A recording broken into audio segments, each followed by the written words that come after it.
त्यांच्या दुकानामधून सिल्वर, काय गोल्ड आणि काय कॅश हे सर्व मिळून 32,29,000 रुपयाचा अंदाजे किमतीचा मुद्देमाल गेले होते। आणि सीसीटीव्ही फुटेज तुम्ही सर्व माध्यमामध्ये पण सीसीटीव्ही फुटेज आलेलं आहे, ते तोंड वगैरे बांधून होत्या। ही सीसीटीव्ही फुटेज आणि आणखी गोपनीय माहितीच्या आधारित ते दिवशी ते गुन्ह्याचा जवळपास आपल्याला माहिती झाला। त्याच्यामधलं जे आरोपी आहे रणजित सिंग जीवन सिंग जुन्नू वय 32 वर्ष राहणाऱ्या जळगाव, सागर सिंग जीवन सिंग जुन्नू वय 35 वर्ष, जैन सिंग उर्फ लक्की जीवन सिंग जुन्नू वय 34 वर्ष आणि त्याच्यानंतर 27 तारीख त्याच्यानंतर आणखी 3 आरोपींना नंतर अटक केले।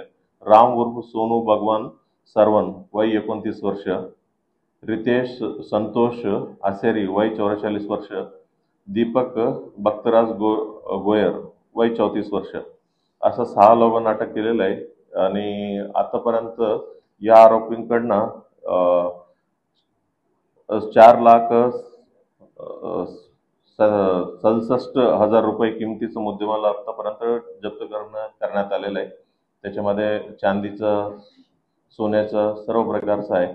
आणखी त्याच्यामध्ये रिकव्हरी करणं बाकी आहे, ही रिकव्हरीचं काम चालू आहे। या गुन्ह्याच्या तपासादरम्यान मागील 1 वर्षापासून आपला ज्वेलर्स दुकानचं जे काही चोरी झालेलं आहे आपला जळगाव शहरामध्ये, म्हणजे त्याच्यामध्ये 226/23 ते घरपोडी शनीपेठचा, 94/23 घरपोडी शनीपेठचा, 14/24 याच वर्षी जानेवारीचा एक सिल्वर रिफायनरीमध्ये पण देखील त्यांचा झालेला होता 14/24 असा 3 गुन्हे जे ज्वेलरीच्या संबंधित आहे ती देखील उघडकीस आलेला आहे। ही जे मेन सोनू सरवन आहे हा मेन सूत्रधार आहे याचं सर्व प्लॅनिंग। ही सोनू सरवनचं जुने काय गुन्हा आम्हाला आतापर्यंत 9 एक गुन्हा दिसला, जुने गुन्हे, आणि आणखी 3 एक आरोपी निष्पन्न झालेले आहे। 3 आरोपींना आणखी 3 आरोपींना अटक करणं बाकी आहे।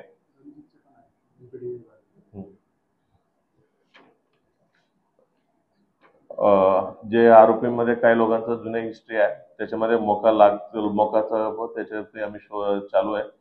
कायदेशीर बाबीमध्ये बसत असेल म्हणजे आम्ही मोका ह्याच्या देखील म्हणजे लावण्याचा आम्ही प्रक्रिया चालू आहे।